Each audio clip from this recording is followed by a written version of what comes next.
రాష్ట్రం ఎదుర్కొంటున్న ప్రస్తుత సమస్యలకు కారణం కేసీఆర్ఏనన్నారు డిప్యూటీ సీఎం భట్టి విక్రమార్క. సరిదిద్దలేనంత తప్పిదాలను గత సర్కారు చేసిందని విమర్శించారు. అస్తవ్యస్తంగా మారిన అన్ని రంగాలను దారిలో పెట్టే ప్రయత్నం చేస్తున్నామన్నారు భట్టి.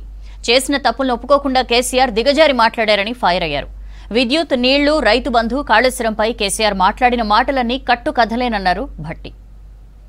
దాదాపు 10 సంవత్సరాలు ముఖ్యమంత్రిగా చేసినటువంటి వ్యక్తి తాను చెప్పుతున్నటువంటి మాటలు, నిన్న చేసినటువంటి వ్యాఖ్యానాలు చూస్తూ ఉంటే ఇంత తక్కువగా కూడా దిగజారిపోయి ప్రవర్తిస్తారా అనిపించింది.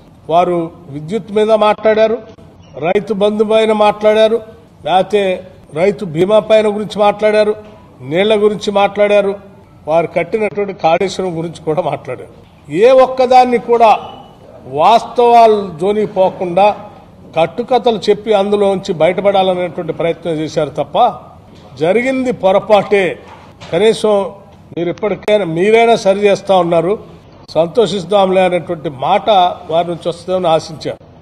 బైఫర్కేషన్ యాక్ట్ లో తెలంగాణ రాష్ట్రానికి 4000 మెగావాట్లు ఎన్టీపీసీ ద్వారా తెలంగాణ రాష్ట్రానికి వచ్చేటట్టుగా అందులో పొందుపరిచారు. ఏం చేసినావు మరి? నువ్వు 10 ఏళ్లు పాలన చేసావు కదా. ఒకసారి ఎన్టీపీసీతో నువ్వు ఏమైనా పీపీఏ అగ్రిమెంట్ చేసి ఆ 4000 పవర్ వచ్చేటట్టు చేసావా? చేయలేదు.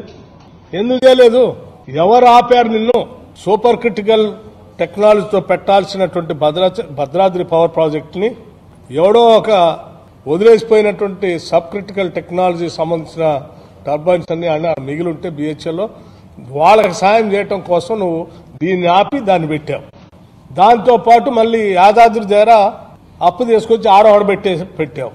నీ పాపమే కదా ఎన్టీపీసీ రాకుండా ఉండిపోవటానికి.